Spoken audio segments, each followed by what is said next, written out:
here. I know that Mondays are always kind of the toughest day to get everybody on the schedule, but I'm glad that you made a choice to be here. I also want to say thank you because we know that you're dedicating Thursday to be with our students and our employers, and that's a big undertaking. And so I just want to say thank you.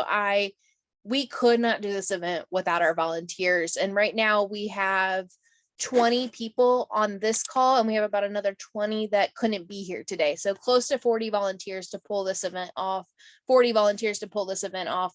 And it's kind of we've never done it this big before. As many of you know, the career fairs in the past have been just for seniors. And this year we're opening it up to juniors and seniors. And now we're expecting over 1,000 students. And so we needed a bigger space. We needed more volunteers, and we needed more supplies to make that happen. So we're going to go over a lot of new information today. If you've done this before, you will have some familiarity in what we're doing, but it may look a little bit different. We are going to cross-train everyone for all of the roles this year, and that's simply because we don't know if you're going to be quarantined or if you're going to get sick and not be able to go. So we want to be able to sub people in without having to do a lot of training at that last minute. All right, so that being said, let's see. I've got a few people in the waiting room. Give me just a second. We're going to go ahead and get started. Paul, why don't you talk a little bit about where we're hosting this at? You caught me off guard here, Roxanne. Sorry, Paul. Paul is our business and education committee chair. So sometimes I like to throw him under the bus like that.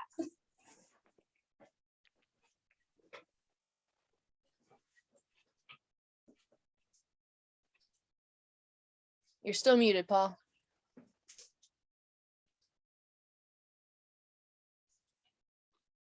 Oh, okay. I'll go ahead. And we'll get started. So we are going to be there February 17th, and we are going to be at the Wayne County Fairgrounds. This has been a change in plans. We were going to be at the high school, and that has changed.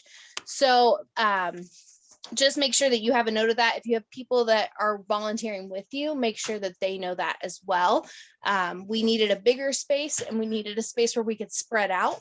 So the fairgrounds has graciously volunteered their space. What'd you say, Paul? I said I finally found my mute. So yeah. You want to talk a little bit about the space now? It's going to be at the Tom Raper Center, and 7 a.m. to 4 p.m. But every volunteers to be there about 7:45, and then the fair is going to conclude. Now, see, why does mine say 4 p.m. on mine?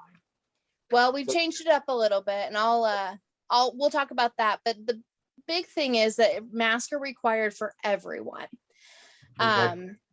And there's different times for different people to arrive, but the earliest anybody should be arriving from their volunteers is at 7:45.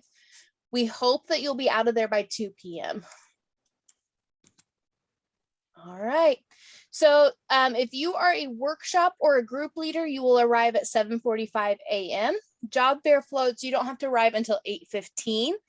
And everybody should be done by 2. If you're a workshop presenter, we are going to ask that you are set up, ready. You have all of your questions answered by 8:15, so that when the first group rolls in at 8:30, you're ready for that. And I'm going to show you the schedule for the day. You can see we have a full schedule. So starting at 8:30 all the way until 2 p.m. Students will be going back and forth between the different workshops, and both workshops will be in the Tom Raper Center, and the job fair will be in Coleman Center.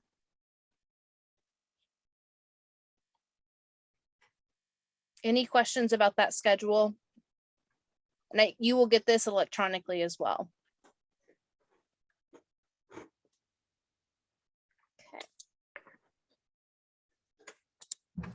So like I said, nearly 1,000 students and staff. Students will participate in the 2 workshops, and then they will enter the career fair floor. In the past, this has been a job fair where we've actually tried to get students hired. That's not the goal this year. The goal is to really just let students explore what opportunities exist and really kind of do an eye-opening experience with them. How many of us have heard, oh, when I graduate, I'm never coming back to Richmond? We're hoping that this event will break down some of those stereotypes about what jobs exist. And that's really what we're out to attempt to do this month. We will do the hiring event later in April. I do suggest wearing business logo wear and jeans. Be as comfortable as you can while you're there. Definitely wear your company name tag. If you don't have a company name tag, we do have disposable name tags available that day. And please wear comfy shoes. You're going to be on concrete floors for the entire day, and most of you will be standing for the majority of the day. Make sure you're comfy. We don't want you being sore and tired, especially during the end of the day when we have some of our larger groups coming through. I'll be in jeans and tennis shoes, so that's completely acceptable. So a few of you will be group leaders. These group leaders are assigned to help the groups move from station to station, and really you're the timekeepers. You're going to help these students. You're going to meet them at the bus. We're going to introduce you to them, and you're going to take your group off to the first session, and just really making sure we stay on point and getting them from place to place. Then we have our True Colors workshop leaders. True Colors, as many of you have already known, is a personality assessment where the students get 4 colors, and they do the assessment and they figure out what color is their true color. Students will take that assessment, and I'm going to show you how many of you have done this before with us. A few of you are raising your hands. Absolutely. So the layout this year is going to look a little bit different. This is the Tom Raper Center. This is where you walk in, like this is the half circle out here where you can drive up with those ugly bushes out there. When you walk in, there will be 4 quadrants. And imagine each of these quadrants being their own separate True Colors workshop. So essentially 4 classrooms. And inside those classrooms will be spaces for them to take the assessment and then break out into the smaller groups, and almost in every corner you'll have a setting for them to do the like the stuff that they do on the pads. I'm looking to Rinda. She's done this before. Rinda, does that make sense? Yes, so we'll have 4 complete workshops going at once. Yes, absolutely. Okay. Then down here on the other end will be the second workshop that they do, and students will flip-flop after 30 minutes. They'll go to a separate one. So that being said, let's talk about True Colors and what that means. So the students will take their assessment. It will rate them on their skills and their joys. They'll even learn about their weaknesses, which I think is important to know. And they will get a second to self-reflect, and then they will get to share how they work on a team. So in the past, what we've done is each of those blue squares is going to have a leader. And so I picked people who have done this before. Leslie Bolser, Lynette Davis on our team, Renda Kiefer and Jane Barker are going to be like their little group leaders. And that basically means they're just kind of your point person if you have questions, but they'll lead the students through the assessment, and then they will help you break out into your groups. So once the students take the assessment, Lynette's messaging me. Once the students take the assessment, they will figure out what color they are, and they will go to that corner of the room. And from there, they will work through the different questions we have for them. We're going to do this all in 30 minutes, which is really quick and fast. But the rotations are important. So students, if I'm a gold, I start at gold and I just talk about all the other golds. What are our strengths? What are our weaknesses? And what do we like to do? Then after about 3 minutes, we'll rotate to the next color. And if that's blue, we'll talk about what our pros and cons are of each of those with the blue. So how does a gold react to the blue? How does blue react to the gold? What's good? What's bad? Try to come up with the students 3 to 4 pros and cons for each color while they're rotating through. Rinda, do you want to add anything about what you've done in the past here? I think the biggest challenge is the timekeeping.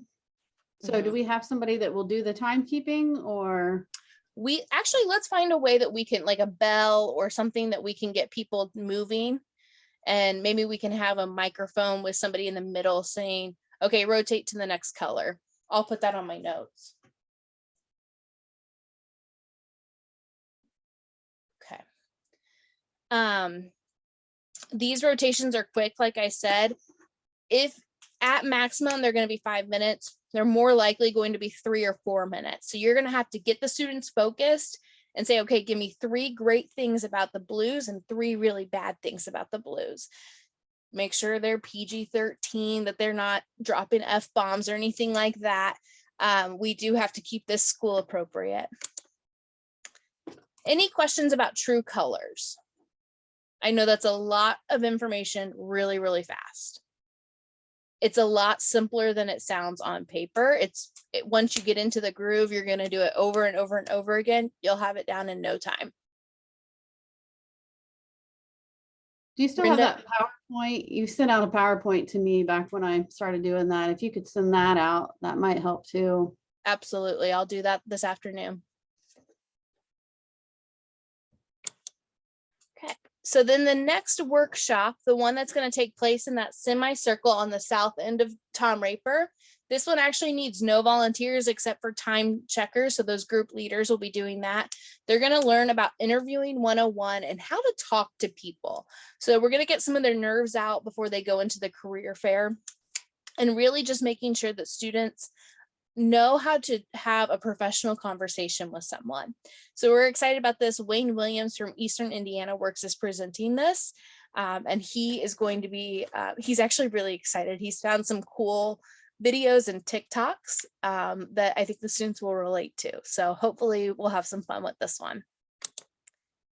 If you are a career fair float, we do want you to interact with the employers and help students interact with the employers. Sherry, you've done this one before. Sometimes the students, they like get nervous and they just huddle in a corner or right in the middle of the job fair floor and they don't know what to do. And so do you want to talk about your experience helping them connect? The biggest thing is just to keep them moving and become part of their little group if they like to separate. So you can kind of ease in between like clumps of people that just want to talk about what they did over the weekend and then engage them so to keep them moving. Yeah. So all of the students will have a sticker on them that shows their color. So if they're a blue, you'll see a blue sticker on them and you can say, oh, I bet you're great with taking care of people. Let's go talk to the healthcare workers. And so make sure you know that true colors content so that you can really connect the students to the employers. And all the employers have also taken the true colors and they will have the sticker on as well. And if employers need anything throughout the day, we'll have a hospitality corner for them to grab water and some snacks. You also have the opportunity to get things out of that hospitality corner. But if you see an employer that hasn't had a break and they really just need to go to the bathroom, go get water, please help jump in, cover their table for that 5 minutes. If they have students come and they have really intense questions about their company, you can have them come back. But really the idea here is that we're helping students feel less nervous about the employers. Any questions about that? It's also helping the employers feel less nervous about the students. That's a big one. We will have lunch for all of you. Lunch will be available in the Coleman Center kitchen. And I believe lunch for most of you starts at 11:30. It's about a 30-minute lunch. Eastern Indiana Works is sponsoring the employer and volunteer lunches. So we want to thank them for that. What questions do you have for me? I know I covered a lot of information really quickly. Rinda or anyone who's done this before, any advice? I think the biggest issues that I've run into is when they're filling out the surveys that they follow the instructions and every row should only have a 1, 2, 3, or 4, not 2 4s and 2 3s. And then when they go to add, a lot of them want to just add by columns because that's what we've taught them to do their entire lives. And so you can't do that. You have to actually add by the letters at the bottom. So those are probably the 2 biggest issues. Absolutely. I know, Jane, you've led this workshop before.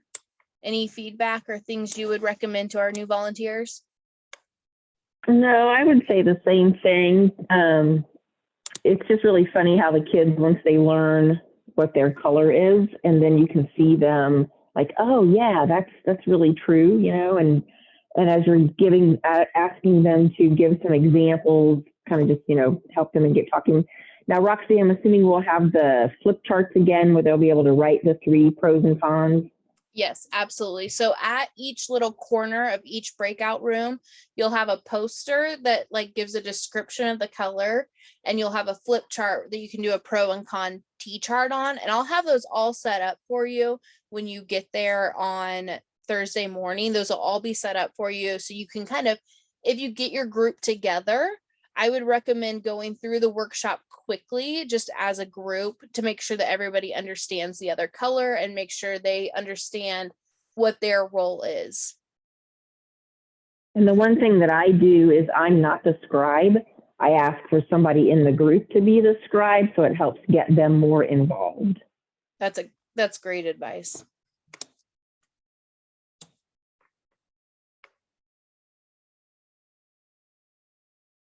Any other questions or feedback for any of our volunteers? Hey, Rox, I'm doing employee check-in. What time do you want me to be there? Could you be there at 7:45? Yeah, I mean, I can be there whenever. So, Okay. I mean, is that early enough, or what Yeah, time are that's the plenty of employers time. coming? Employers Okay. won't be arriving until about 8:15, 8:30, because they don't need to be into, the job fair doesn't start until 9:30. But we'll Gotcha. have people trickling in early as they possibly can. Okay, I'll be there at 7:45. Thank you. Okay, Roxy, just one, I haven't done this before, so I want to make sure I'm on the right track. So I am a true color. Yes. There are 4 ladies that are going to be in charge of each one of those sections. And then what do I do in there then? So you will be, like Jane said, you'll be one of the scribes, or you'll be kind of the, so if you're I think you're a gold, Jackie, you'll be at the gold chart, and you'll just help students think like, what are the strengths of being a gold? What are some of the cons of being a gold? And really just helping them see like how they work well with the other colors. Okay, so it's a scribed position. Yeah. Yeah. I love it. Okay, awesome. And like Jane said, if you get tired of writing or you want to engage the students a bit more, you can just help them lead the conversation. You will also get a document from me with questions if the students are stalling a little bit and they don't have, I have some prompting questions you can get. Okay, super. I'm excited. Go ahead.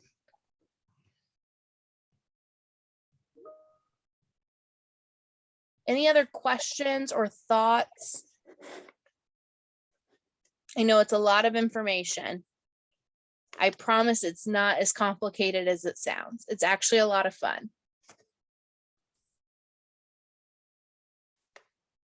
All right. Well, I do want to put another date on your calendar. That is April 21st at Earlham College. That will be the hiring fair that we've hosted in the past, where students do live interviews that day for positions available in the community right away. So we'll need just as many volunteers for that event. And we would love to have you there. It helps our students have the same faces they recognize. And that way they're starting to understand like this is a series and not just a one-time event. Most importantly, myself, Melissa, Daniel, Lynette, I think we're all on this call. We could not do this event without our volunteers. So thank you for dedicating the time and energy. We are so happy to have all of you joining us, and all those that couldn't be here today, we'll make sure that they're trained. Stay on the lookout for an email this afternoon with lots of different documents that will help you, including an updated list of roles and who will be there in what role that day. That's changing on an hourly basis, so I will do my best to keep you updated leading up into that day. If you have any questions, please do not hesitate to reach out. But I look forward to seeing everyone Thursday morning. Have a Roxy, great day. I have one thing to add. Okay. Hi, everyone. I echo, first of all, thank you so much for helping with this, and it's going to be a great day. One thing just to be aware of is that every one of these school groups is going to have faculty from their school there with them. And I would highly recommend that if there are disciplinary issues, that you lean on them to deal with the discipline. Our role is not really to be that. Our role is to facilitate discussion and to help them engage and all of those things. But they're there and they're going to be walking around too. So if you have some disciplinary issues, you might just quietly walk over and say, hey, can you help me deal with this? Or, sometimes I even use slight joking mannerisms and say, you better straighten up because I see Mr. So-and-so back there and I know he'll whip you into shape faster than I will, or, things like that. But I would really lean on the school to do that discipline. If there's an issue at any point and you can't find a school administrator, please let one of the chamber staff members know. You should not have to worry about any of that. This day is supposed to be just as much fun for you as it is for the students. So we don't want you to have to worry about any of those issues. And really, they're on their best behavior that day. It's not really been a big issue in the past. So don't go into it thinking, oh my gosh, there's going to be all these discipline issues. But inevitably, there are always one or two that struggle a little bit more. So I just wanted to point that out. We don't expect you to have to deal with that. Any other questions for us? Hey, I'm gonna Roxy. send- yeah. Sorry. Just wanted to let you know, I know that I'm in the True Colors, but I'm open to wherever you would need me. So if you're, falling short in another area or whatnot, just, you can put me wherever you need me. Thank you, Tracy. I appreciate that. Like I said, we want everyone to be cross-trained. The biggest hurdle in the volunteer is getting everybody ready for True Colors, because that is a little bit more focused and everything else is a little bit more generalized volunteer, but I appreciate you being here and offering that. All right, well, if you have any questions between now and Thursday, please do not hesitate to reach out. I think you all have my cell phone numbers. If not, I'll put that in the email as well. I will be at the fairgrounds all day on Wednesday setting up. So if you have any questions, use my cell phone. And until then, I'll see you all on Thursday. Stay safe, stay warm, enjoy your day. Thanks, Roxy. Roxy.